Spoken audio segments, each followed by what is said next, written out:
Good evening. Welcome to you all to this Foundation for Science and Technology event. A warm welcome to our audience and participants here at the Royal Society, and also a welcome to our online participants on Zoom as well.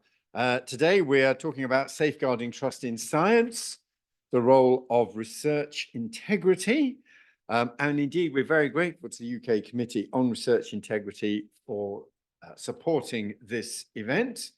And I think it's fair to say that one of the big changes in thinking about science and the way we do science, what we now rather trendily call meta-science, one of the great developments in meta-science is a recognition that there is a very important issue here that we probably haven't paid enough attention to in the past.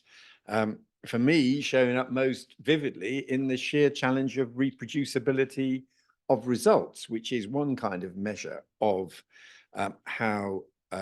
of research integrity, though non-reproducibility is not does not mean automatically lack of integrity, but it's certainly an important and interesting challenge that relates to it.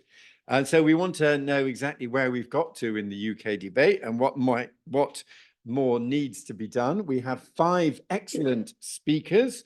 For those of you who are following on Zoom, you can also put through your questions. Do use the Q&A function, not the chat function, for your questions. Feel free to put your questions in from the beginning, and also to upvote questions that you think are particularly pertinent, which helps me select the ones we put to our speakers in the Q&A session.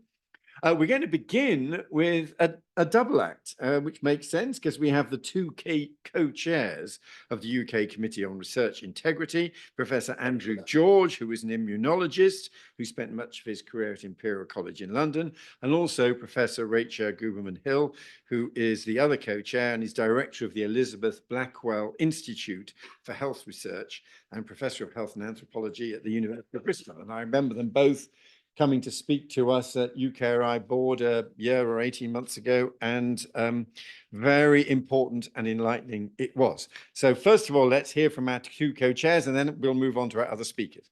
Over to you both. Thank you, and thank you, David, for introducing us, and thank you, Gavin, for organising. And I understand that at the last meeting of this before the election, we had one Patrick Vallance speaking. So I think that this is a suitable move into a new place. So Rachael and myself are going to be looking at different aspects of research integrity and different aspects of how it is that we safeguard trust in science and the role of research integrity in that. I'm speaking as the co-chair with Rachael on the Committee on Research Integrity. Just a very brief introduction on the Committee on Research Integrity. It's responsible for promoting and driving research integrity in the UK. We have a number of work streams. I won't go through them all, but one of the things that we do is we produce an annual report on the state of research integrity in the UK. Our second report is currently in the final stages of preparation, and so will be out soon. We have a working party looking at misconduct to try and understand what the right mechanisms might be in the UK and whether we have the right mechanisms in the UK for looking at misconduct, because misconduct is an important part of research integrity, though by far and away not all of it.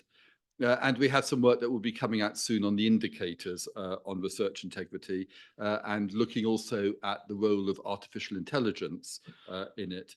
We also contribute to several debates on how to apply research integrity, for example, in discussions that are ongoing about the REF at the moment.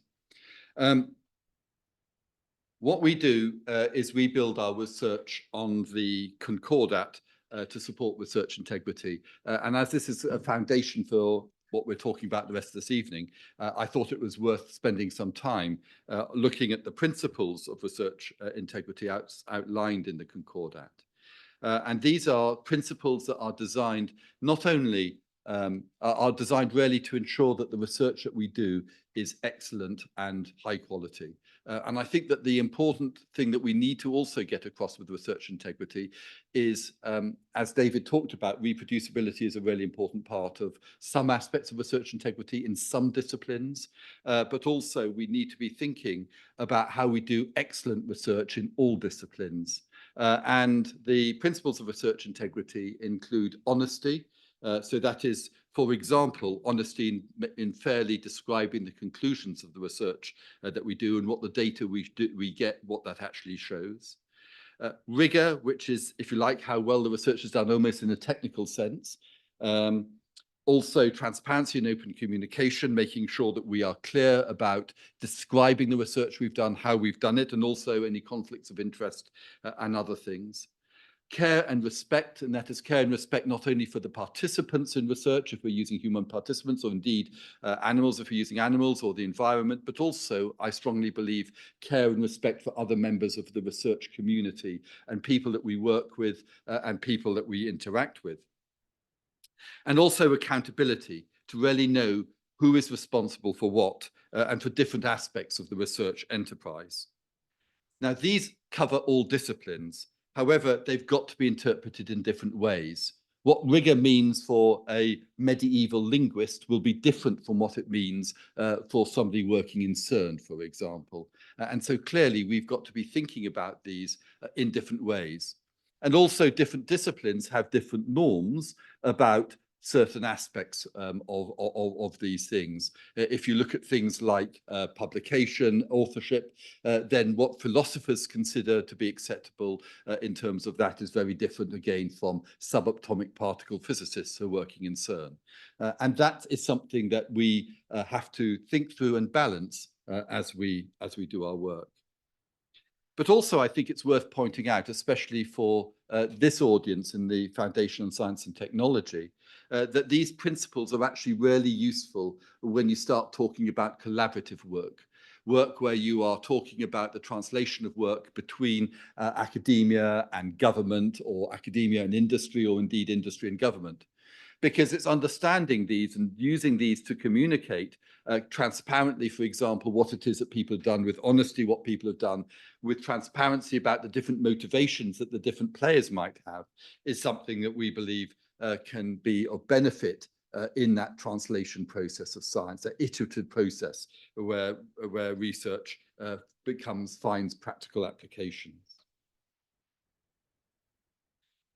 The other thing I want to say just before I hand over to Rachael is also that it's important to know that research integrity is a responsibility of the whole sector.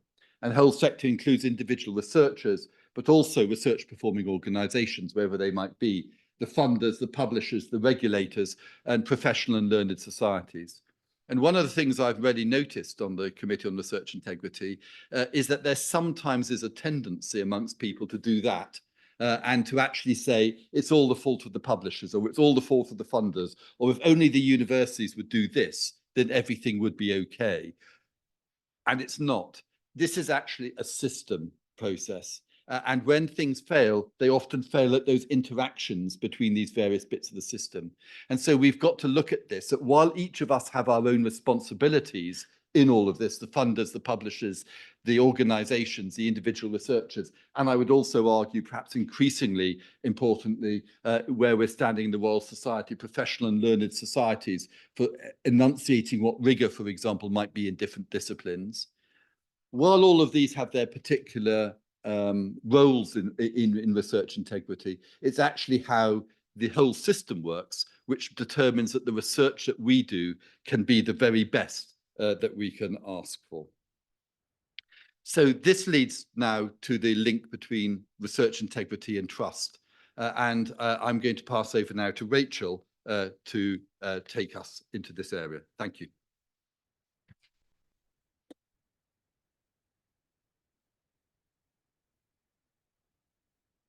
Thank you. My remarks are going to focus on the relationship between trust trustworthiness and research integrity. It's a really complex area, so there's lots that I'm going to skirt over and will miss out, but hopefully the things that I'm going to say will help to set the scene for some great further presentations and then for some really interesting discussion. So what do we mean by trust? Well, trust means different things in different contexts, and myriad scholars and disciplines have looked in detail about what trust and trustworthiness is. Trust generally across those fields and disciplines is seen as an attitude towards and a belief about individuals, groups, organizations, or institutions.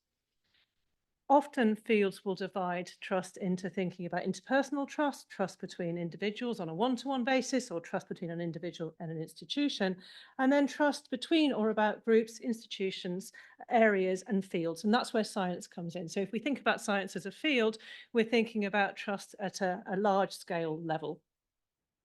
Generally speaking, trust takes place in anticipation that expectations will be met. And when an individual or a group or an area is worthy of trust, then we say that it is trustworthy. So trust is earned. But trust of individuals is different from trust of institutions and groups. So if I think, as I often do, about my journey to work and think about the train journey that I did to get here, I trust the driver. I trust the driver as an individual to get me here safely. I trust that the driver has been trained, is skilled, and is highly motivated to drive my train to London, where I've come today. But previous experience on my train line indicates to me that I might do well to plan ahead, and I might do well to come on an earlier train than the timetable might suggest. Anyone else got the train here today? Yeah, but anyone else get an earlier train? Fantastic, great. And what this means is that I'm not expecting that the train service will always run to its timetable. And I've changed my behaviour accordingly based on my expectations or my absence of expectations. But nonetheless, I still believe that everybody working in the train company is highly motivated to run the trains on time.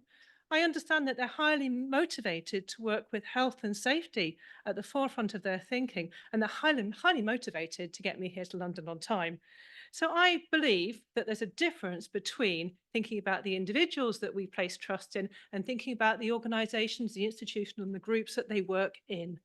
And it might be that on my train journey today, it was signalling trouble or other things in the system and infrastructure that maybe created the barrier to me getting here on time.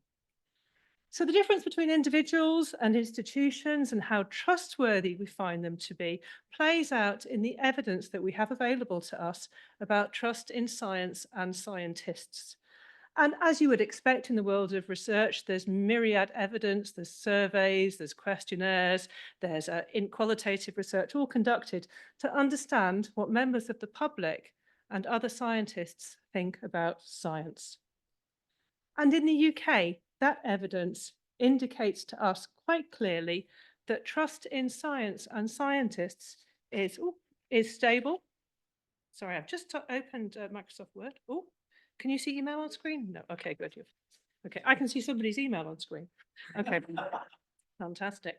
And what we're seeing in the evidence so far is that trust in science and scientists is quite stable. One of the most recent pieces of evidence available to us was an Ipsos survey. It's called the Veracity Index. It was carried out just in November 2023.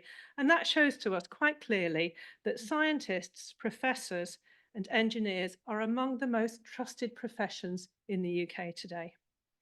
And trust in scientists has remained stable over a number of years, and equally trust in science has remained relatively stable over a number of years. There's some noise in those charts that indicate where we're at with levels of trust, but relatively stable and relatively high. But there's an interest in some of the research in characterizing who trusts science and scientists most and who trusts science and scientists least. And the focus of the research that's been done often thinks about the characteristics of the individuals who are filling in the surveys. So we know, for instance, on the Ipsos survey that was carried out last year, that women are, the higher proportions of women trust scientists than men. Equally, we know that higher proportions of people with more years of experience in education trust science more than those with fewer years of experience in education.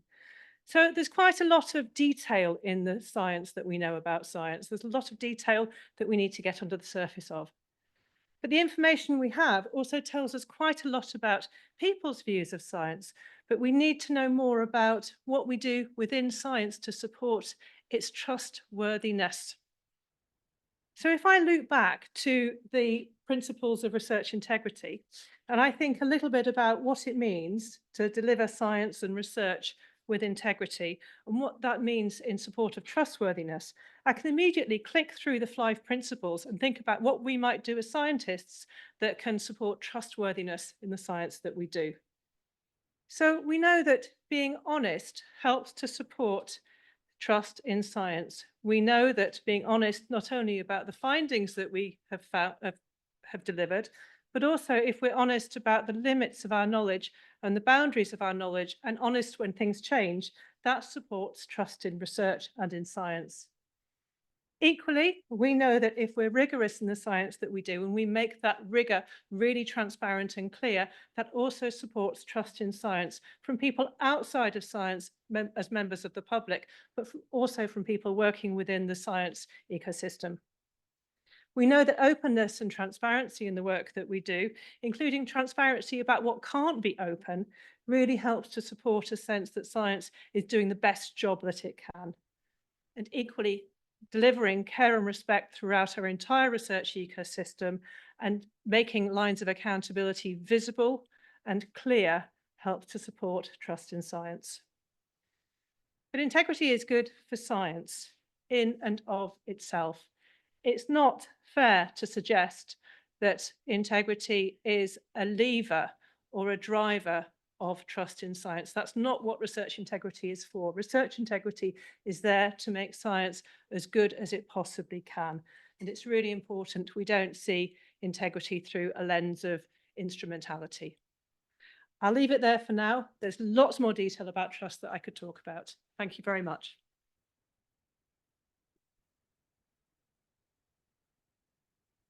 Great, thank you. And now we're going to hear from Cathy Alexander, who is the Deputy Director for Science and Innovation in the Government Office for Science. Cathy, over to you. Well, thank you. It's a real pleasure to be here. So thank you very much for the invitation. And I'm just going to give you some highlights of the work that we do in the Government Office for Science in research integrity. Let me see if... I'll just... there we go. That's me. Right. So just picking up on Rachel's point about the importance of trust in government, the Ipsos polling that Rachael talked about, which told us that scientists are among the most trusted, also told us that civil servants were less trusted, quite significantly less trusted. And actually, when we then look at the amount of trust in ministers, then ministers were even less trusted again. So we know that trust is really important. It gives us our sort of our power, I guess, and our mandate to govern. And it's really important as part of our sort of role in government that we work to address that. In the Government Office for Science, part of our role is to put science and engineering evidence at the heart of decision making across the whole of government. I won't spend too long on Go Science because I know it'll be really familiar to a lot of you, but I just thought it was worth a couple of minutes on this. Chief Scientific Advisor Dame Angela McLean runs the Government Office for Science, and her role is to advise Prime Ministers and governments on all matters relating to science and engineering and technology. I wanted to flag this is the 60th anniversary of having a Government Chief Scientific Advisor. Dame Angela is the first female to hold that role. We are making progress, I guess, in some areas slowly, but nevertheless making progress. Angela's work is to ensure that we have a really strong focus on science and engineering, and that sits at the heart of all of our decision making within government. To do this, we have 4 priority areas. I'm not going to read them out. You can see them there on the screen behind me. But the one that I wanted to major on today is our work to develop a more scientific civil service, because this is really where the work on research integrity comes into play. And part of the work that my team lead is to really support that. This includes overseeing a network of chief scientific advisors in all the departments across government who really bring that science expertise into the heart of government departments. We also lead and support a 10,000 strong government science and engineering profession, which brings together people across government and across public organisations who've got an interest in science and engineering or who have a deep expertise and work in that area to support public service. We work to increase the science capability of departments by supporting and advising them and helping them to develop science systems and to embed that as part of their sort of established organisation. And this includes, for example, lots of things, but supporting departments to develop areas of research interest and publishing those. So you now can, for example, find all of those available on a database, and you can search those to look for areas that are of interest to you or your academic particular area, and to then connect to the relevant government departments with interest in those. And this is really where our work on research integrity fits in. We see it as a really important part of having that sound evidence-based science system across the whole of government, which works to support the trust that Rachel's already spoken about. In 2019, GoScience published a science capability review, which talked about a whole range of factors across government to improve science capability, and research integrity was recognised as an important and essential part of that. Let me just move on to my, technical, let's move on to that slide. We published guidance in February 2022, which had followed taking the chief scientific advisors and the analyst functions, heads of professions across the whole of government signing up to the Concordat on research integrity. The guidance then helps apply the Concordat principles in a government context. It builds on the ethical standards that we all follow across the civil service that are set out in the Nolan Principle, and it applies to all government research. So it sets high standards for our research community, which include things such as upholding the standards of rigour and integrity and ensuring that research is conducted to legal and professional standards. And we believe that this leads to better quality research, knowledge growth, and a stronger evidence base, which then comes back in to support the decision-making process across government. So since we published the guidance, we've worked with departments to embed that within their science systems and to help them to make sure that that's being used as they commission research and take that forward. We've also worked with departments to discuss and consider some of the practical implications for that. There are some challenges, and I think particularly when you're working in a government context. Some of those include things like identifying the right people, having the right resource available in a sort of very busy, very noisy civil service where there's lots happening, and therefore perhaps the space and time for some of this is a little bit more tricky. Finding appropriate training officer that people can know what they're doing, but also then just raising the general awareness of research integrity overall. We've asked, as part of our guidance, government departments to publish annual statements on their research integrity. For 22 to 23, 11 government departments and bodies published statements, and we're really pleased to say it's the Department for Energy and Net Zero get a particular shout out for being the first department this year to have published their annual report. The rest of us are making good progress, but pre-election periods have slightly constrained the speed with which we've been able to progress some of that. There's more that we want to do, and some of the things that Andrew talked about, the implications of AI and how that relates to us is something. How do we sort of identify measures and indicators for success, and how do we then embed that into our processes is another area where we know there's more to do, and we want to go further on that. But we fully intend to continue with our sort of journey on research integrity, improving and supporting the research culture within government, and working with the academic community collectively to do that. We think that overall that will be a really important part of rebuilding trust and confidence in civil servants and in government, and look forward to discussing that further with you. Thank you very much. Thank you.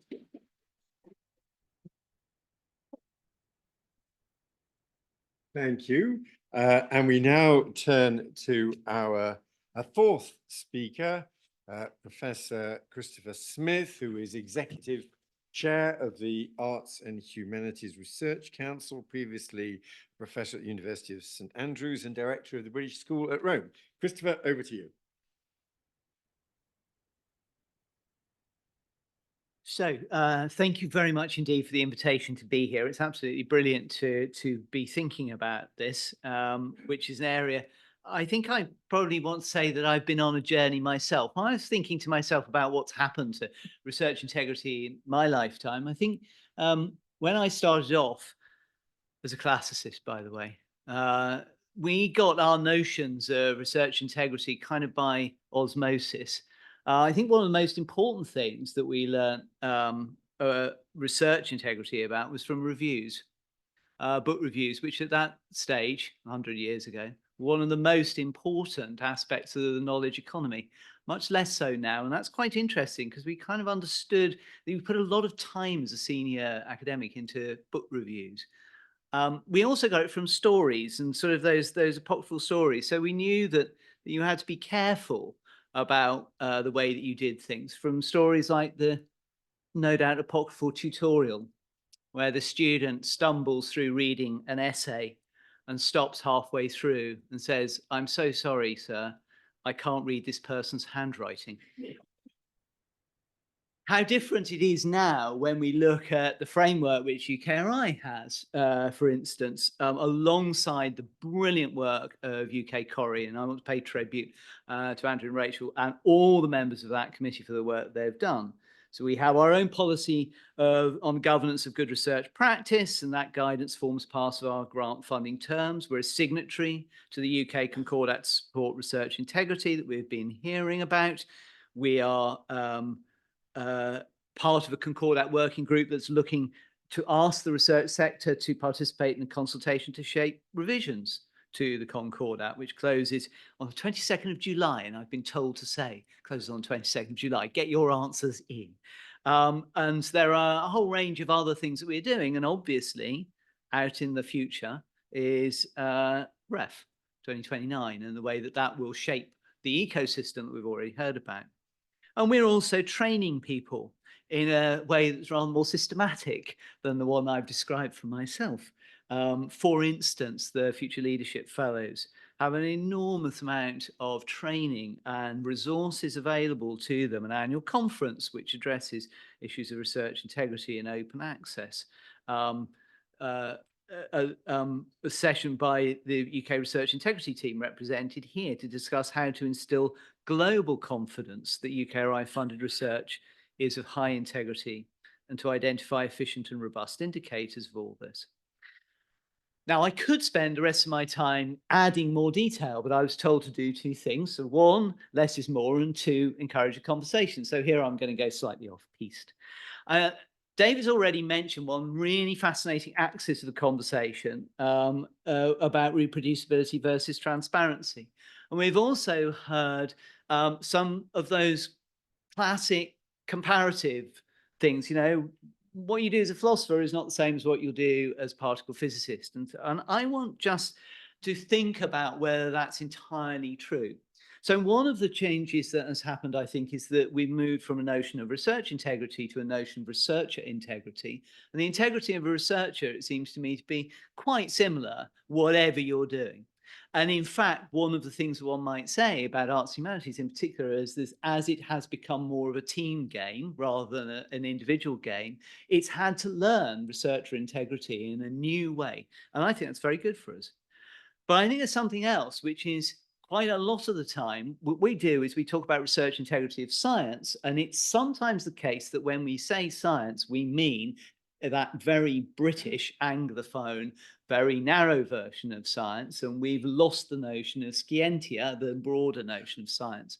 And that, I think, is really significant because actually almost everything we've heard about how you do research integrity draws from the humanities. We talk about trust, we talk about honesty, we talk about openness, we talk about integrity. These are ethical concepts, if you like, that are about the way that you approach knowledge and information, and they're not necessarily owned by arts humanities, certainly they're not known by science, but there may be a misalignment when you take humanities concepts like those and address them to science, or narrowly defined. And I'm interested about that because there's a question about what happens in the future when you take notions like individuality, personhood, trust, which are very humanity-centered and work brilliantly for me when I'm writing my book, and you apply them to a world where it is entirely likely that we should be citing our ChatGPT pilot on our articles. And what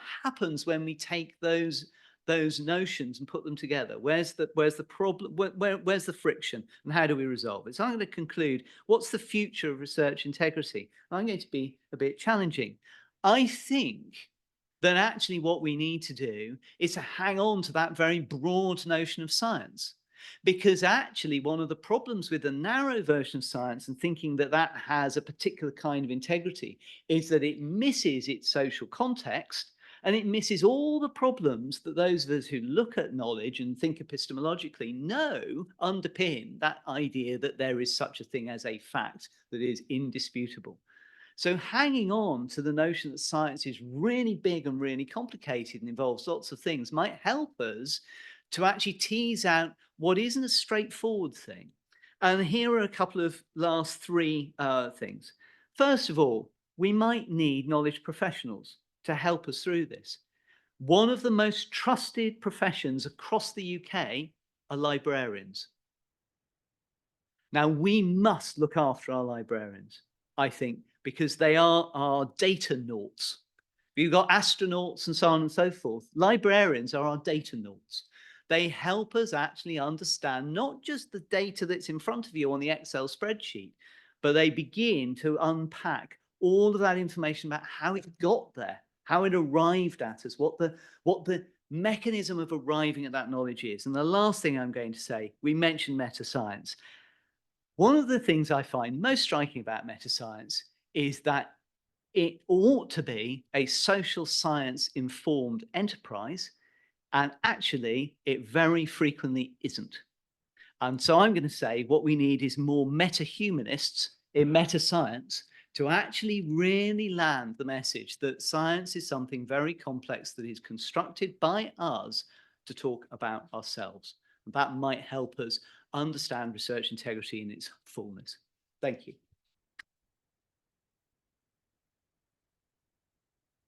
What a wonderfully eloquent case for librarianship. Thank you so much, Christopher. That was excellent. And our last speaker is Sarah Jenkins, who is Senior Director for Research Integrity and Publishing Ethics for Elsevier.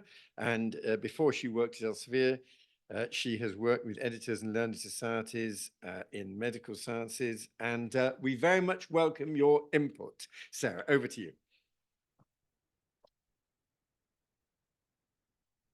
Thank you very much. And good evening, everybody. And thank you for inviting me to join this fascinating panel discussion. I'm going to spend the next 10 minutes talking about some of the questions that were posed to the panel from a publisher's perspective. And when I started to think about these questions, I realized very quickly that I didn't have any definitive answers to offer you. But instead, what I would like to do is to share some observations, particularly from my role as a publisher over the last 20 years and from my more recent role as Director for Research Integrity and Publishing Ethics. And I do hope that some of those observations will indeed inform the discussion that will go on after this. So the first observation I'd like to make is that publishing ethics in particular has undergone a revolution in the last 5 to 10 years. And what I mean by that is that article retractions are increasing sharply. So in 2023, for example, Elsevier, my publishing house, retracted over 850 articles. That's more than double the number of articles than we had ever retracted in a single year up until that point. And this year, 2024, that number is going to increase further. Article retractions are increasing due to systematic manipulation of the scholarly publishing process, both by individuals and organizations for gain. So sometimes that gain is financial. For example, when we see authorship positions being sold on papers, Sometimes that gain is around increasing impact and output metrics. That leads to professional promotions, invitations to speak at scientific conferences and events, and indeed invitations from people like myself to sit on the editorial boards of scholarly publishing journals. And in turn, what that means is that the publishing ethics cases that come to my door and to those of my counterparts in other publishing houses are far more complex than they have ever been before. And what I mean by that is that they often encompass multiple papers published in multiple journals across multiple disciplines. And indeed, they take a lot of investigative skill, tooling, and time, most importantly, to fully resolve. But if we think about the UK, is it true to say that there is a revolution here on our shores? So this particular graph shows data taken from the Retraction Watch database, which tracks article retractions across all publishing journals. And what I've done is to map for you the total number of article retractions between 2014 and 2023. And I have then broken that down by country. The UK is represented here by the red line. And if anybody's kind of like at the back of the room and looking at this graph and thinking, where is the red line? Then actually, there's kind of some good news for you out there. And that is because the number of retractions of UK authored papers has first of all remained pretty steady throughout this particular period. And the absolute numbers are also pretty low. So in 2021, Retraction Watch database recorded 99 article retractions of articles by UK authors. In 2022, it was 78 retractions. And in 2023, it was 109 retractions. So over the most recent 3-year period, 286 articles by UK authors were retracted. Now that compares with a total number of article retractions of 17,214 over the same period. So if my maths is correct, the UK contributed only 1.6% to article retractions in the most recent 3 years. But absolute numbers only tell a certain part of the story. And so what I also wanted to do was to delve a little bit deeper into the reasons that UK authored publications were retracted. So this particular graph, also with data taken from Retraction Watch database, shows you the reasons for retraction of UK authored papers between 2014 and 2023. And what you can see from this particular graph is that problems with data was the most common reason for those papers to be retracted. And that's represented in yellow on the graph, so towards the top. So problems with data, I appreciate sounds very broad, and that's because it is. It does indeed include dishonest behaviours such as data manipulation and fabrication, but it also includes things such as serious errors, which mean that the findings of the paper no longer hold up. It also includes not being able to reproduce the data itself. And the important thing about those two categories is that it is often the authors of the work who have discovered these problems post-publication and have done the right thing by coming to the journal editor and requesting retraction so that other authors do not build on that foundation. And I think that's a really, really important point to take away from this discussion. Retractions aren't always negative. Sometimes they are a necessary correction of the scientific record. But am I being a little bit hasty in my conclusion that the UK doesn't have the same problems as some of the other countries that I showed you on the previous graph? There are two other categories that I'd like to point out to you today. So the first is process, which is represented in light pink, and the second is references, which is represented in the darker purple colour. And both of those had a fairly sharp uptick in 2022 and 2023. Now, process refers to any issues during the course of the editorial review process which have compromised the acceptance of that particular article. References refers to any form of citation manipulation or indeed papers that cite a rather large number of other retracted articles, meaning that the editor has perhaps lost confidence in the findings. And I think maybe one of the questions that we need to ask ourselves this evening is, if we have this conversation in 2, 3, or 5 years' time, are those two categories going to have grown further? Does the UK have the same kinds of problems as I've been talking about already this evening? Or alternatively, does the sharp uptick in 2022 and 2023 simply represent a cleaning up of the scientific literature by publishers such as myself, who are now more alert to some of the problems in our historic published papers and are building tools and have better techniques to identify them more easily, investigate, and then correct the record if needed? So, having spoken a little bit about article retractions and having heard the rest of my panel members speak about how they uphold research integrity, I would also like to talk very briefly about how we as publishing houses uphold both research integrity and publishing ethics. So most publishing houses have specialist teams such as mine who work together with editors and with publishers to do this. And we usually have 4 main areas of responsibility, regardless of which publisher we're talking about. First, we need to detect potential fraud or unethical behaviours in submitted manuscripts, so prior to publication, to make sure that we protect the scientific record. Secondly, we need to make sure that we resolve concerns in published articles, both efficiently, but also transparently, so that the community can understand what went wrong. We also need to ensure that our policies continue to evolve so that they reflect the realities of today and are in step with the expectations of the community.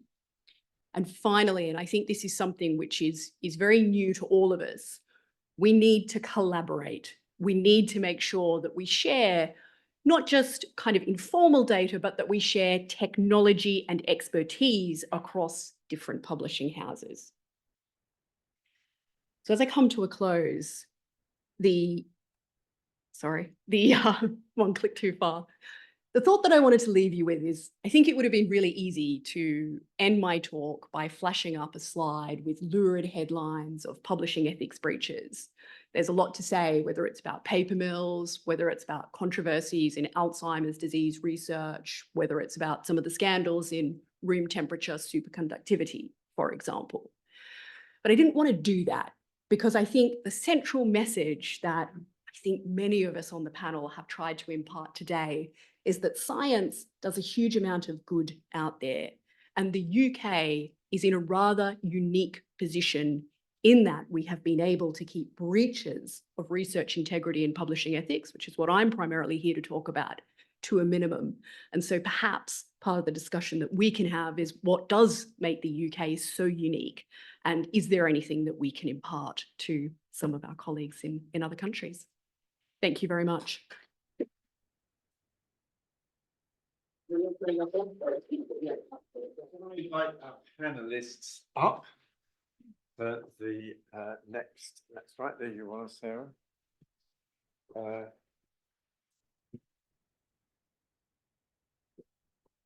Good. And now we've got time for some questions prompted by those very interesting presentations. I'm going to take the liberty as chair of asking a couple of questions. I mean, the first, which is really prompted particularly by what Sarah Jenkins was saying, and it was very interesting to see that evidence, both internationally and then for the UK. And I guess the criticism of the system we've now got, and we've all in our different ways got our share of responsibility for this, is that the incentives and rewards for finding positive results and publishable results are now so strong that people will push the evidence to the limit and beyond in order to get something publishable. And it's not really publishable to say, I didn't find a correlation or I didn't get a causal story here, or the research program to investigate a bit of DNA didn't get a result, that is not publishable and it's not career shaping.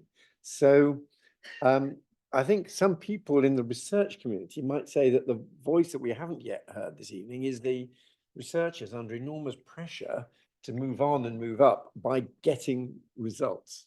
This doesn't make them bad people. This makes them, in many ways, responding to an incentive structure that we've created. Now, that is a very powerful incentive structure in China, where we know absolutely funding depends on getting papers into prestigious journals. It's absolutely clear. And in the days when we had rather closer links to China than we have now, I remember going to a conference with my then colleague, the Chinese science minister, where I was the only Westerner present, which was his lecture to Chinese scientists about the problems that he said were being caused by non-reproducible results from Chinese scientists, and saying to them that they were doing damage to the cause of Chinese science.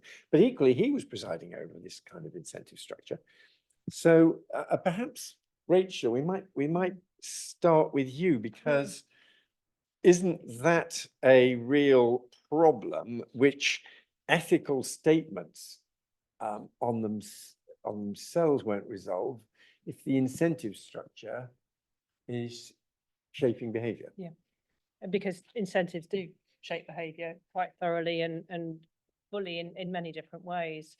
And there's lots of things that I think are happening in the UK that are helping us with this problem. And it has been a problem, let's call it as it is. And I think what's happening in the UK that's helping with the problem around incentives is an increasing push towards publication of negative or null results, increasing awareness in our universities and our research performing organisations that that's legitimate, valid, appropriate, needed, all of those things. So I think there's a change happening here. I think the other thing that's happening is happening in the promotion processes within our organisations. So it's now increasingly accepted that doing science of whatever variety, Christopher, can involve producing results that might try to reproduce previous research, or indeed might lead to a piece of work that ultimately can't be published in a traditional article format. And so alternative methods for publication of results are starting to become more common and more accepted as legitimate achievements by individuals and by groups as well. And we could talk about team science in this as well. I don't know if there's any, as your co-chair, you're a member, you're the.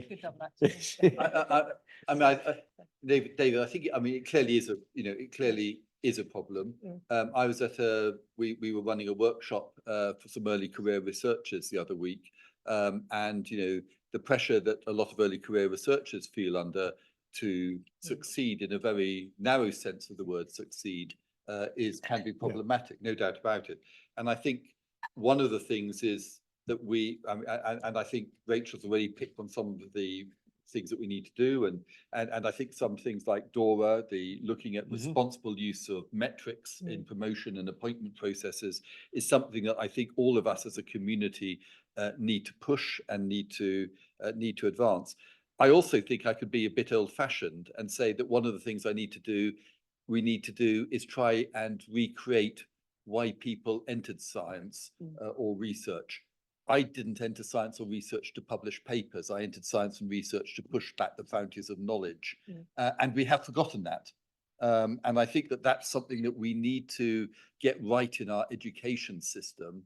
And I think it's the duty of those of us who are further on in our careers to try and, like that spirit. I remember I learnt my research from my PhD supervisor, and a bit like Chris described, it can be a bit haphazard at times, probably in terms of the what you're doing.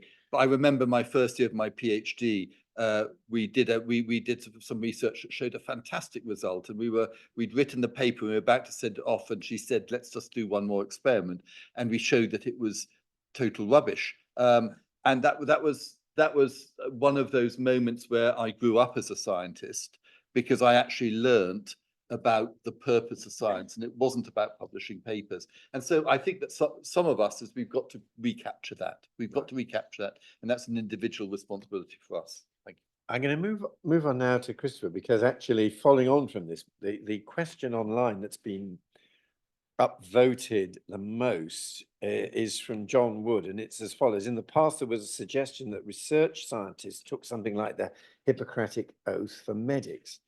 Many funders and research organizations have signed up to the FAIR principles for open data, for example.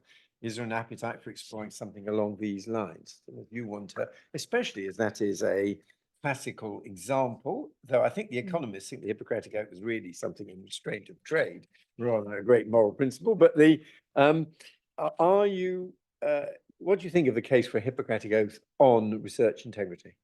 Well, it's an interesting concept, isn't it? I mean, one of the things that one would end up arguing about for quite some time, I think, is what you were swearing to do.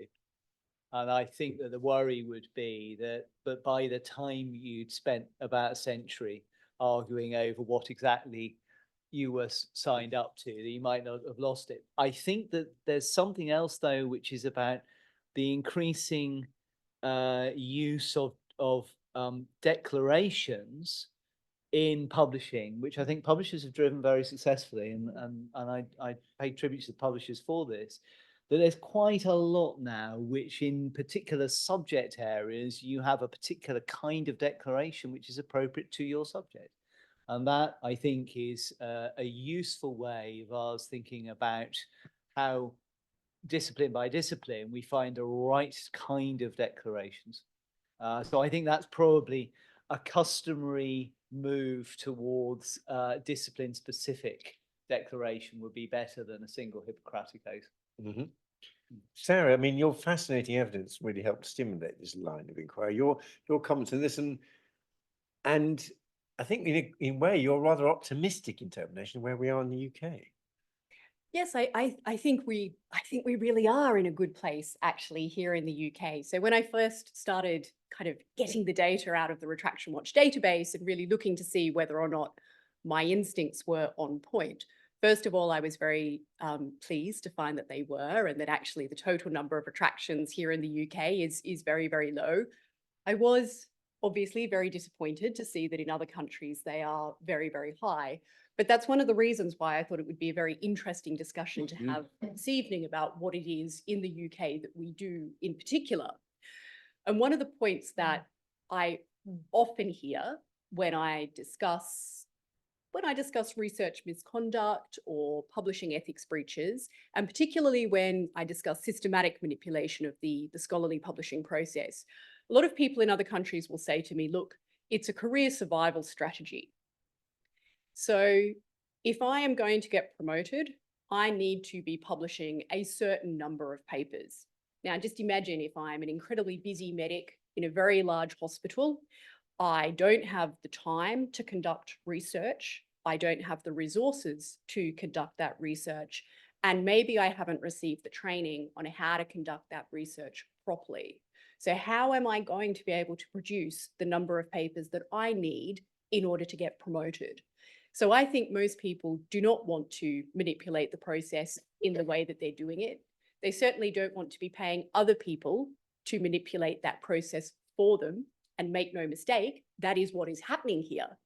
But they don't actually have the time, the resources, the training, and they certainly don't have the supervision either in order to be able to do that. And so they find themselves in a very, very difficult place.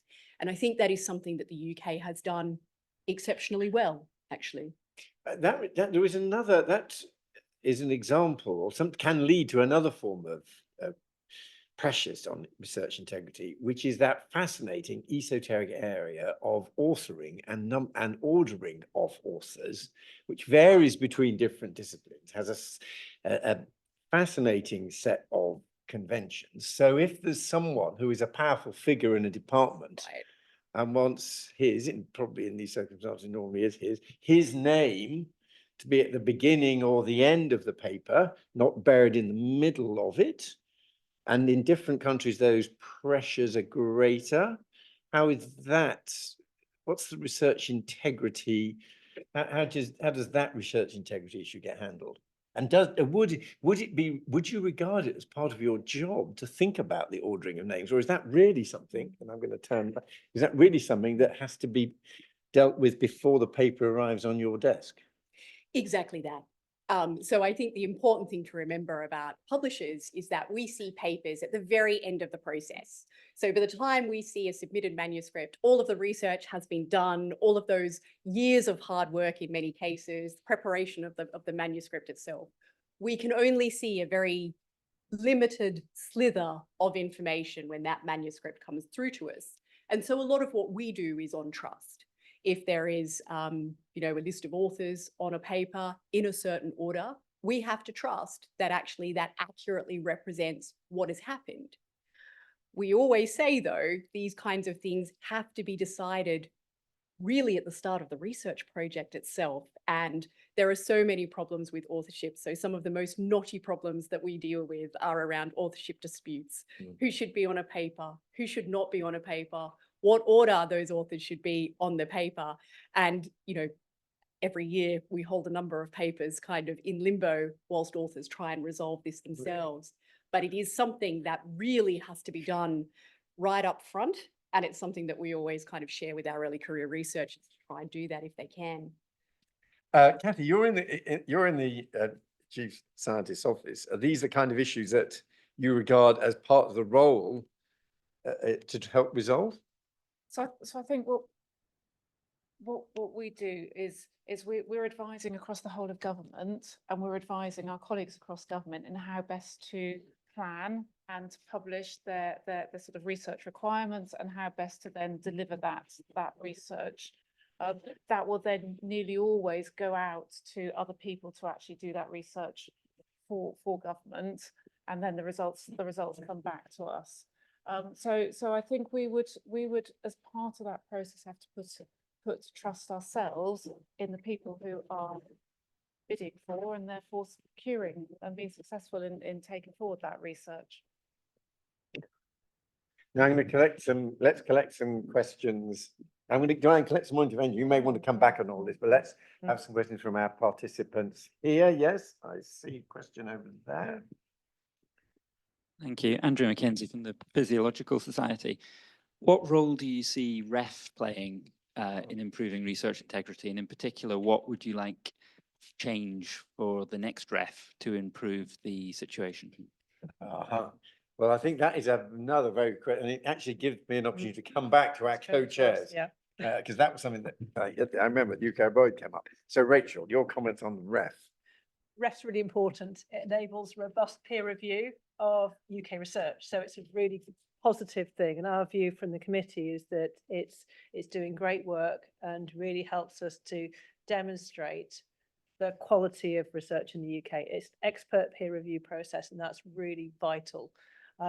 So in terms of integrity, we've been delighted to have the chance to input into some of the consultations that have been delivered by the REF team, who are thinking about process and practice for the REF 2029, which is going to be the next REF that we're expecting.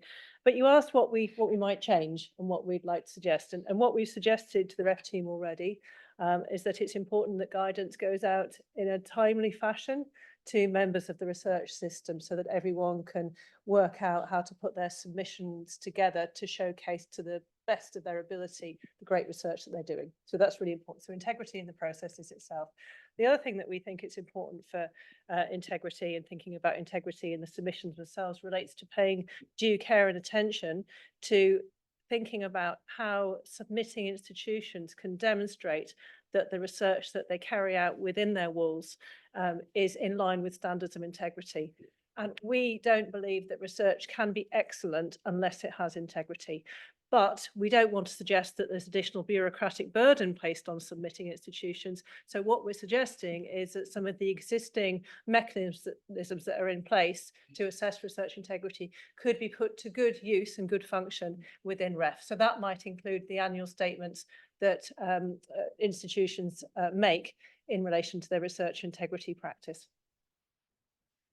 Anything you want to know? I mean, just one other aspect of the REF question, because it goes back to the authorship ordering, because part of the agenda of the new REF is to look at teams, try to promote the idea of teams behind research rather than a sort of the solitary brilliant individual. Sometimes historically some of the authorship disputes have been issues like whether the people who wrote or the person who wrote the software counts as that enabled the data to be analyzed should count as an author. And I think you could argue that one of the aims of the new design of the ref is to get some of those contributions more likely to be identified. So is the team agenda going to promote greater integrity on identifying authors, or will that get out of hand? So I think that one of the things that is an important way forward on this is our author contribution statements, because we have the differences between disciplines that we've talked about, and I don't see any particular reason why it change, but sensible use of author contribution statements means that people who do jobs, even librarians who contribute to it, can actually also be acknowledged.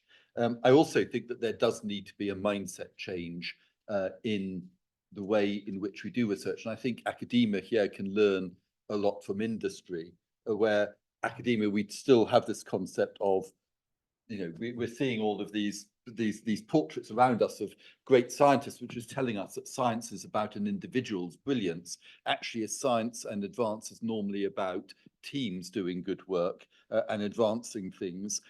And we need to think about often how in industry, somebody who is not necessarily on a paper can still feel they've contributed to a great thing, to the development of a drug, and move away from this concept of it's an individual without losing that imagination and creativity of an individual. But I think we have got to actually learn from industry on that.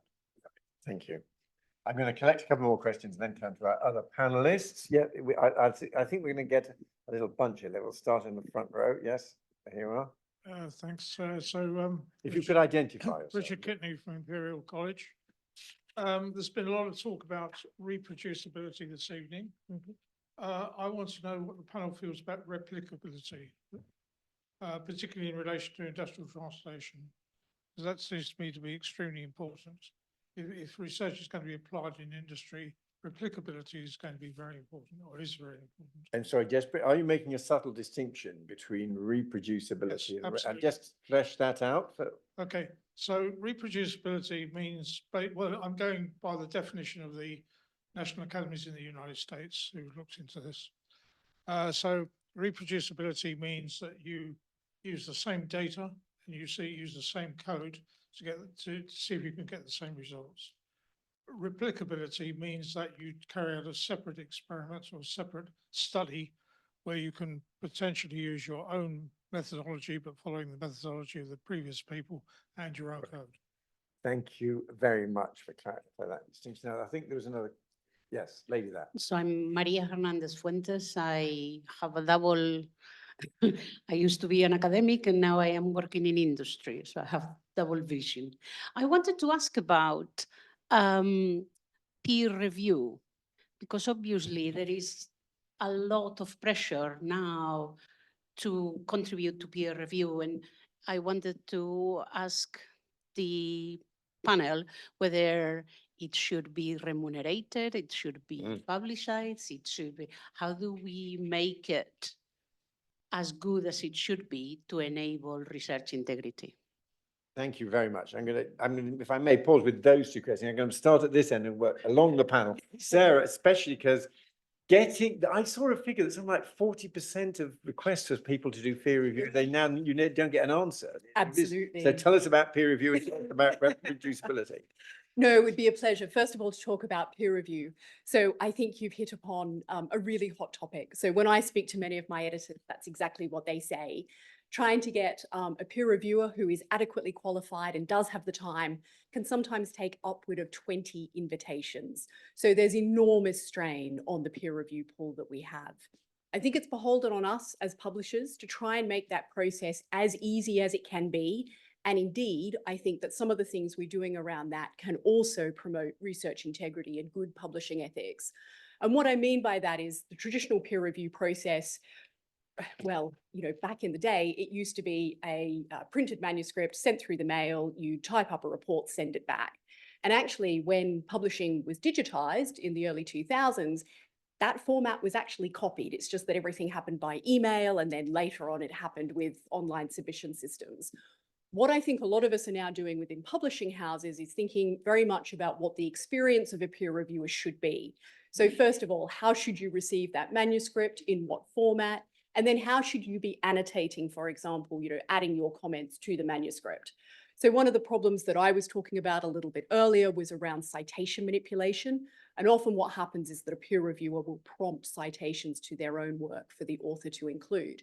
That's actually much harder to do, and much harder for the reviewer to do, and much easier for the editor to pick up if you are actually seeing comments that are directly in line in a reference list. So when you see, please add this particular reference, it's very easy for an editor to go through to that reference and say, actually, is that relevant? Is this a reference that should be added?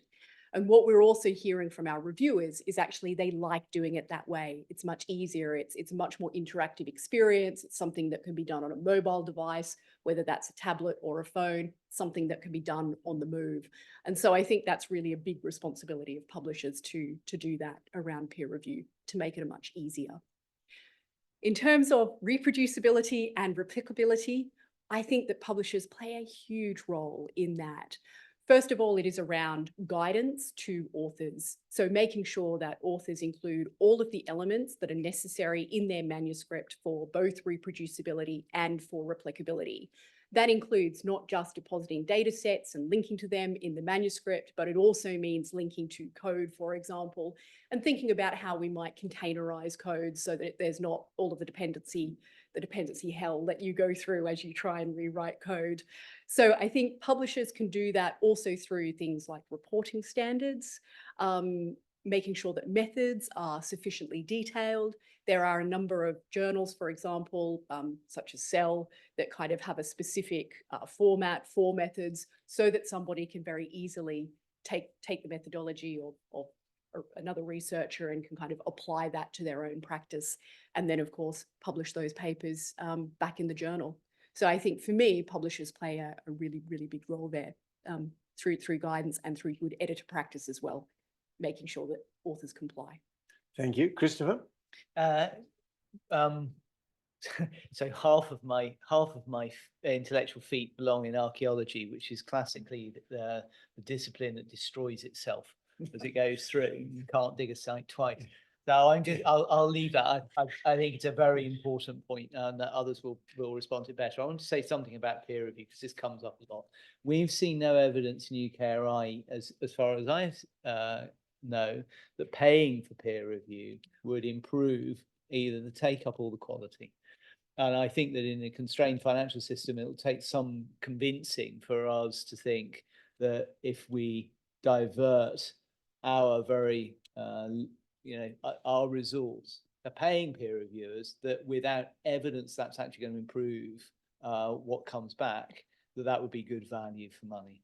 And so I think, however, there's one thing I do want to say, which is that if we want a broader research ecosystem, and I think we do, and that's one of the things REF will, I hope, drive towards, there are some categories where we have to pay attention. And that includes actually a really important bit of the research ecosystem that is getting more recognition within REF, but still needs some time, which is practice-based research. And I think practice-based research is really interesting. I think it's hugely important and exciting. But the peer reviewers for that are often peculiarly precarious. And I've often wondered whether institutions will need to think quite hard about that. I don't think it's a UKRI responsibility, but I think it may be a responsibility within the system to actually think quite hard about remuneration and peer review of performance-based areas. Very interesting. Thank you. Now, Cathy, I'm going to take the liberty of directing specifically to you, because you are in the Government Office of Science. A couple of related questions online. One, who owns the research integrity of evidence used by chief scientific advisors? Soon to be mischievous question from Jeremy Watson. And then a similar question arises for evidence used and produced by public sector research establishments. Sorry to spring that on you, but over to you. Any observations on that or the other? No, thank you. The first question. So each, with Concordat, when we signed up to the Concordat, if you remember, I said that chief scientific advisors or heads of profession for the analysis functions within departments signed up to that Concordat. There is a named owner of research integrity in each government department. You can find that on the through the website that was linked through that QR code that was on the slides. But I think if you just Google government and research integrity, you should be able to find it. So there is a named person within each government department who is responsible for that and who is responsible for how that's managed within the system. That can be the chief scientific advisors, but it might also be an official within their team. So for Go Science, it's our director of Go Science, Ted Hayden, is the named contact there. Second question was, is it similar for PSREs? Yeah. That has slightly stumped me on the detail. So public sector research establishments as part of the overall government setup are linked into what we do. We work across PSREs, we support them. I don't know off the top of my head the exact figure for how many are signed up to what we do with our research integrity guidance. So it's there as guidance, it's there and it's available for them. I don't know whether Rachel might know more about how many are proactively involved. I'd be surprised if they were not proactively involved. Okay. I'm going to turn to Rachel and ask her and Andrew their comments, questions. And again, I'm going to add something which has been placed, because you've both got a life sciences background, an interesting observation from Mark Cotter. In biology, the crisis in reproducibility is in some part a function of the object of science. Species evolve over time, cells change, which means that the same cell lines and animals from the same strain can generate opposing results.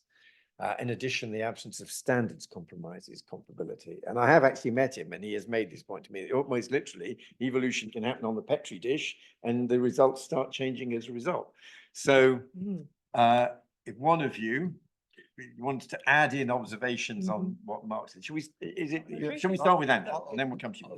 So I think, so this is how getting at the heart of replicability and reproducibility. And Richard was absolutely right in his definition, except other people also use the exactly opposite definition. It is an area where, unfortunately, there isn't total consistency between the way in which people use those two words, though using them in the way that he outlined is very helpful. And of course, there are many reasons why experiments cannot be, using that terminology, replicated. You can't get the same experiment twice. And that may be for good scientific reasons. It may also be for good practical reasons. So in the area of clinical research, where there is immense importance, obviously, in making sure that the research is right, actually, once you've done a large clinical study and that it is well accepted, it is actually quite difficult to do it, because ethically it is quite questionable about whether you should be putting patients through something in that case. So there are some really nubbly points where it sounds often very, very easy to do, but in practice it's not. And that's before we get into other disciplines. I mean, I like Chris's digging up his evidence and destroying his evidence as he goes along, which is inevitable in that discipline. I've actually started doing some work with some academic dancers who are doing interpretive dance. What does that mean? What does replicability and reproducibility mean in that context? It doesn't mean what we mean in those sciences. But Mark, I think, is right. Is right to an extent. Things do mature, things do mutate, things do change. We've got to take that into account. That's part of the background science that we're studying. So I think reproducibility and replicability are really, really important concepts, but they are not sacred cows, and we shouldn't treat them like sacred cows. Thank you.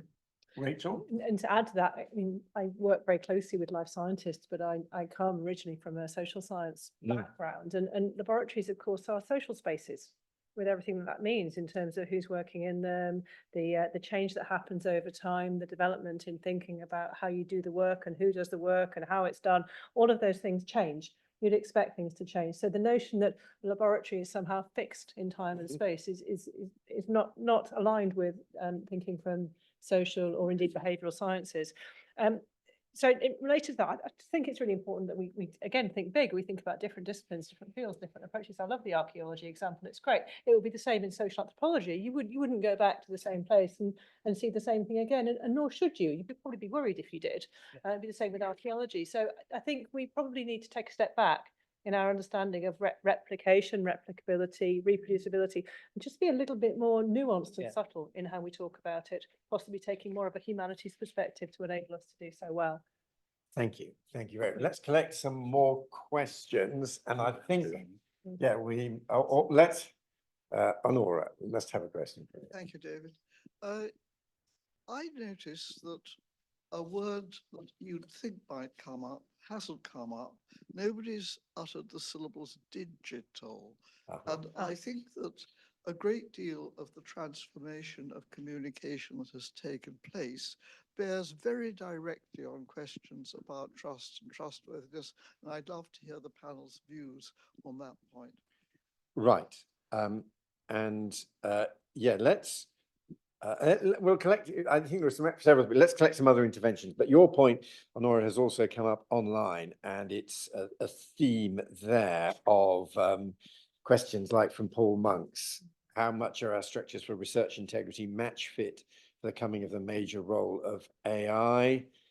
Another question from Ben Ryan at EPSRC: to what extent does the panel consider the upticks driving retractions reflect inappropriate use of AI? So yeah, we must have the digital strand of questions, but we'll collect some others as well first. This is really a comment. One thing that's not been mentioned is what I call pathological science, when whole communities of scientists sort of get it wrong.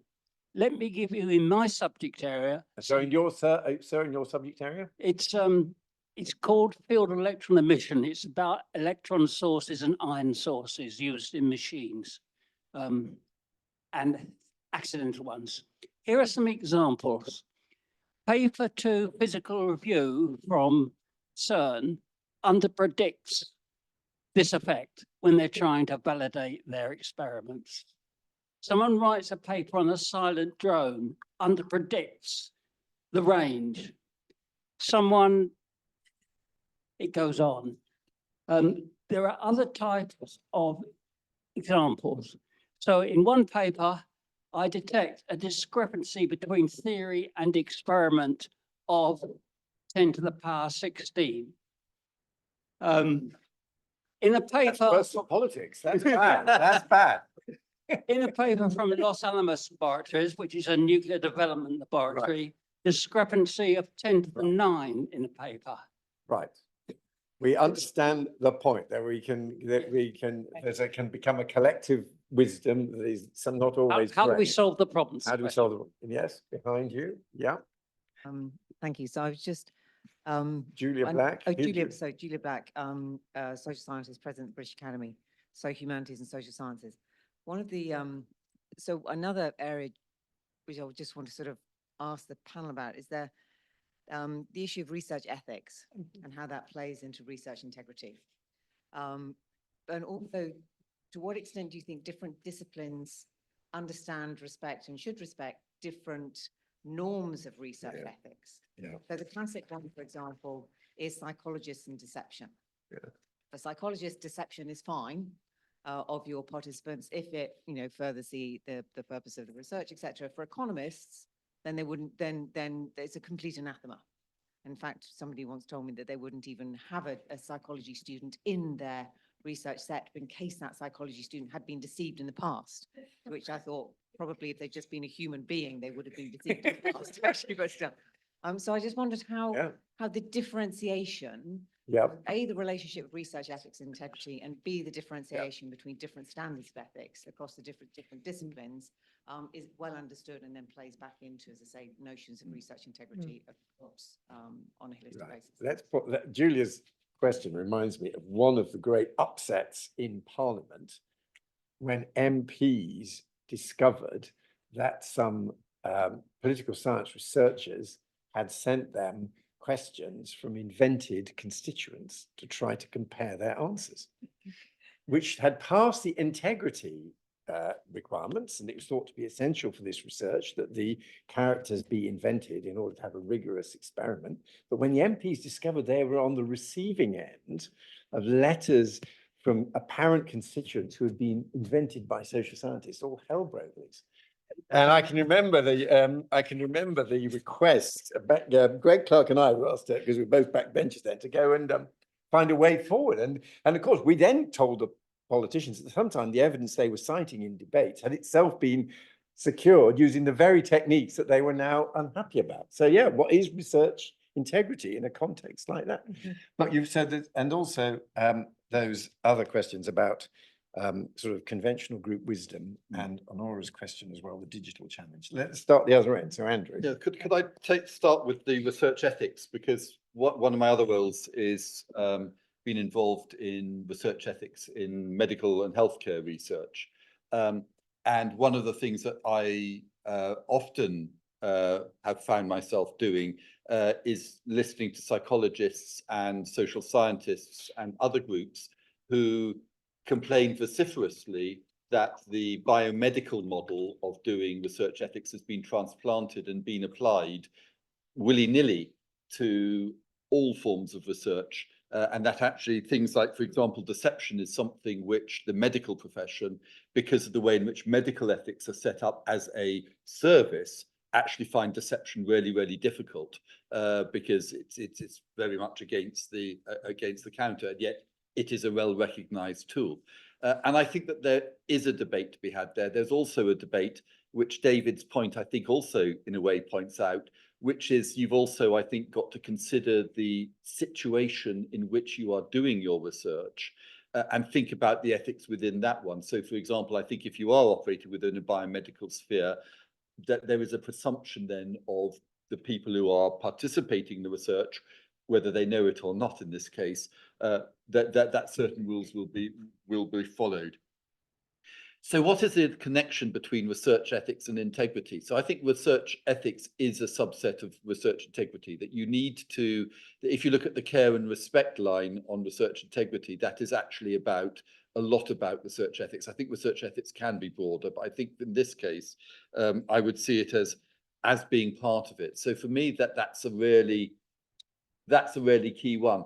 I think that one of the problems that we also have in the research in the research setting is that we often see as research ethics as a process that we are getting through, rather than a way of thinking about the way in which we should do things in the right way. And so I would like to see that sort of rebalance. So I think that's a slightly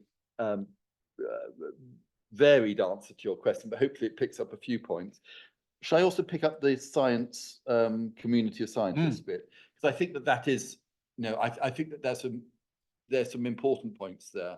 I think some of the issues you're talking about sound to me like that people just got it wrong, and that's a failing of the research, that's a failing of peer review, that's a failing of all sorts of things. And that hopefully what we have in science is a system which does correct that over time. I think what is interesting when certain communities of science, in my field in immunology, at the stage when I joined, there was a massive interest in things called T suppressor cells. And this was something where the community for about 5 years absolutely believed in these cells. And they believed in these cells and they did lots of experiments. And it turned out to be a bit of groupthink. And that groupthink came out in the end, because actually, as we did the experiments, the whole thing, we tried to repeat experiments and we did it, the whole thing faded away. And that sounds like a big waste of time, but actually that is how science proceeds. What we've got to learn as scientists is that actually what we are doing is constructed within a social framework, and we think that we're operating very cleanly, but we're not. We are operating in a social framework, and therefore we adopt the groupthink of the people. It can sometimes take time for that paradigm to change. And as we know, that's how science often progresses. It progresses not only by incremental processes, but also by paradigms changing. So in actual fact, do you think peer review sometimes reinforces groupthink? Yes. Yes, I think I think peer review can reinforce groupthink. I think what is also very interesting is that, and Rachel often makes this point, and so as a non-social science, I'll make it for her now. The science that we work is obviously socially constructed, and again, when I remember when I was a PhD student, at that stage in immunology, there was a very French way of doing science, and then as opposed to the Anglo-Saxon American way of doing science. And so French, for example, spent a lot of time talking about what were called idiotypic networks, which were an incredibly complex, convoluted network of stuff that we all thought was a little bit airy-fairy and wasn't real. And we believed in other things, we believed in cells. And you see that right in the early days of immunology, where you had disputes between the German immunologists who believed that immunity was all to do with sera and what we now call antibodies, and the Russian school that believed it was all to do with cells. Now, actually, they were both right, it turned out. But we've got to remember that that's how science is constructed. Very interesting. Rachel? Should I tackle AI and digital? Do.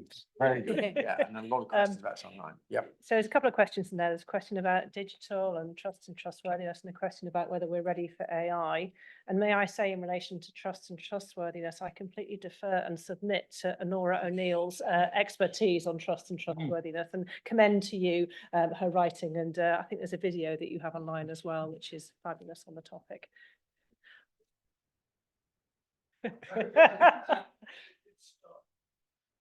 There we are. There we are. The Reef lectures 20 years ago. Yeah.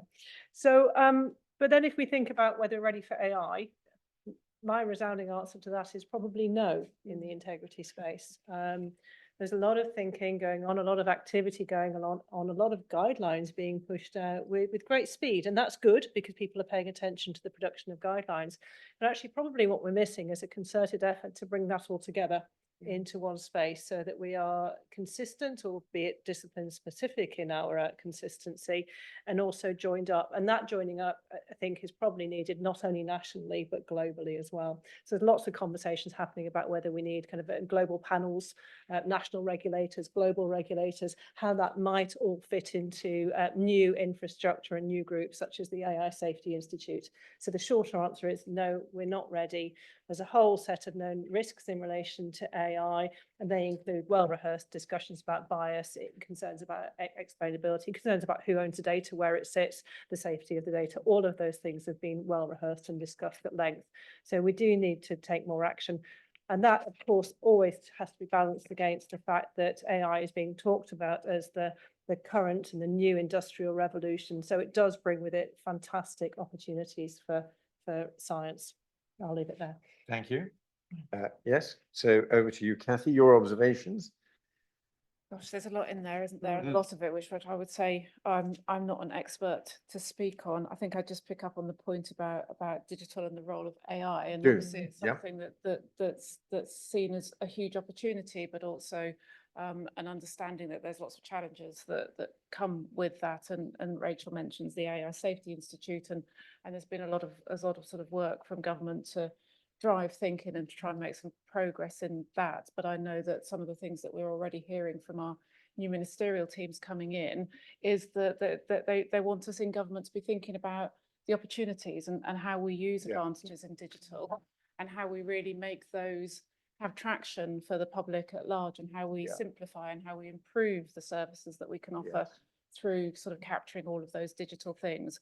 And we very much have to work as a community through the challenges that those will bring, and to understand the risks, and that goes for what we do in the research world as well. I think I said in my presentation, we're very cognizant of the challenges that it brings, and really keen to learn from the community as a whole as to the best ways to tackle that.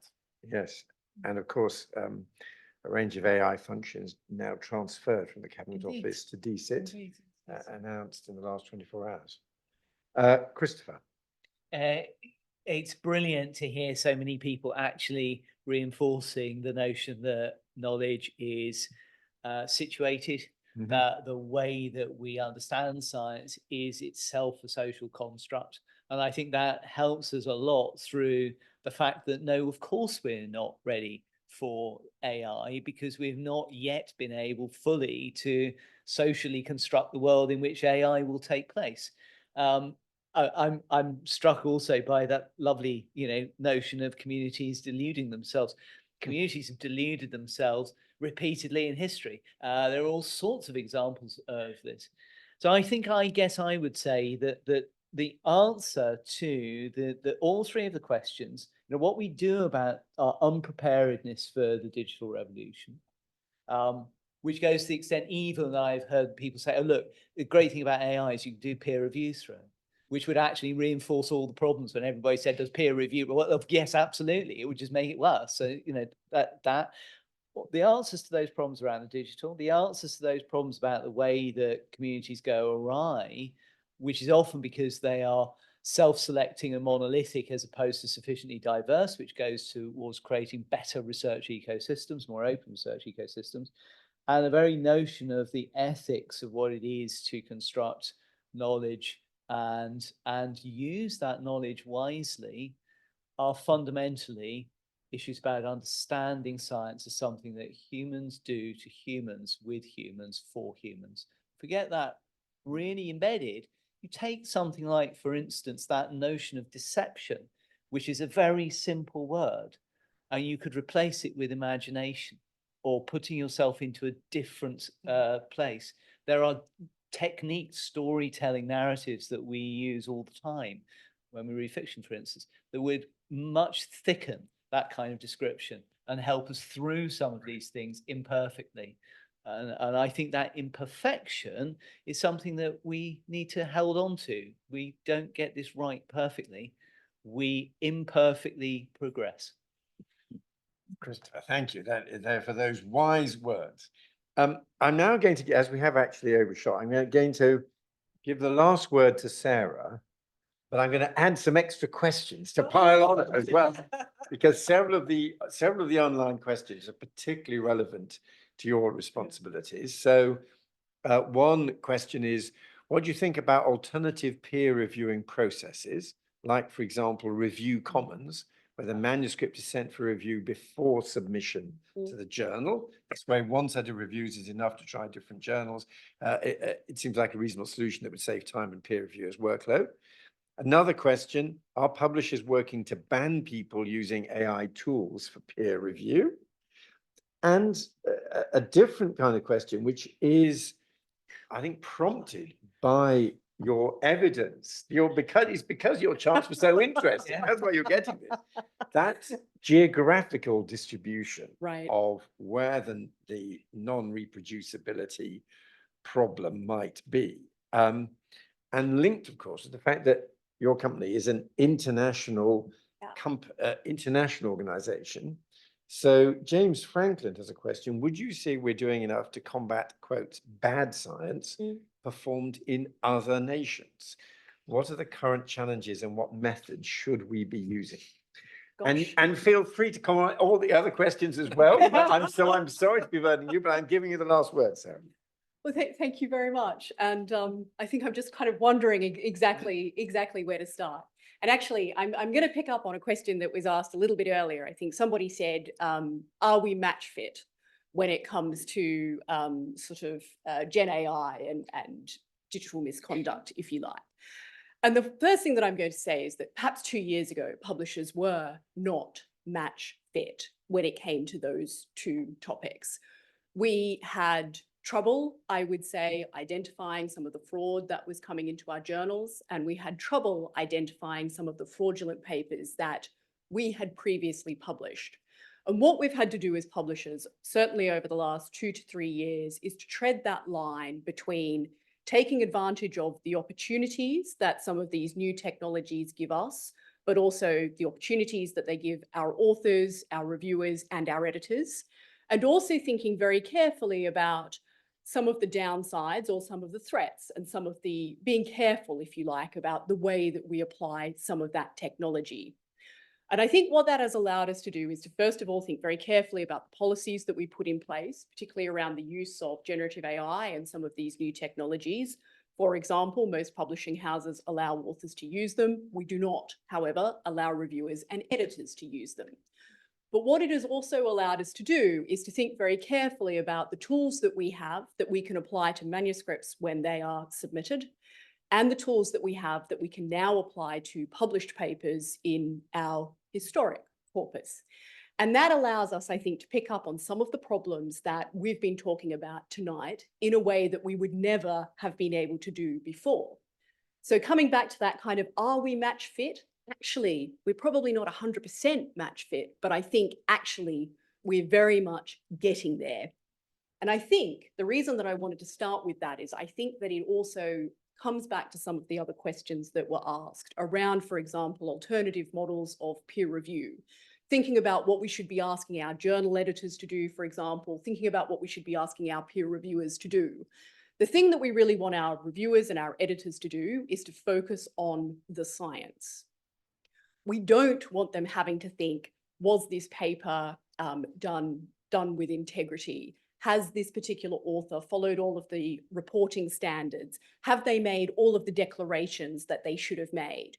We want to be able to do that as publishers right at the start so that their sole job is to think about the science and to think whether or not this is a paper that contributes to the literature and which will take us forward. And I think that's really important. And I think everything that we do, whether it's thinking about alternative peer review models, and there are plenty out there, and there are plenty of journals that are experimenting. And what I would say is that there are disciplines where certain peer review models work much better than other peer review models. We have a suite of economics journals, for example, takes about 12 months to get a proper review through for those economics journals. But when that review comes through, it's about 14 to 15 pages in length, incredibly detailed. Now, that would never work in a clinical setting where when we send something out for peer review, we actually get a response back in about 14 days. So I think we need to think very carefully about what might be right for one discipline is not going to be right for another discipline. And actually, that's fine. I think that the important thing is to be community-led as publishers, to listen to what people are asking us to do, to experiment. And it might be that over time, some of these models change, and actually that's okay too. Thank you very much, Sarah. Thank you to all of our panelists. We have overshot, but I know there were people with online questions we weren't able to take, and people here with us in the Royal Society were not able to get all their questions in. I'm sorry about that, but it just shows what a lively topic it is and what excellent exchanges we've had on this really important subject. Thank you all very much indeed. Particular thanks to our panelists, and let's go and have a drink next door. Thank you very much.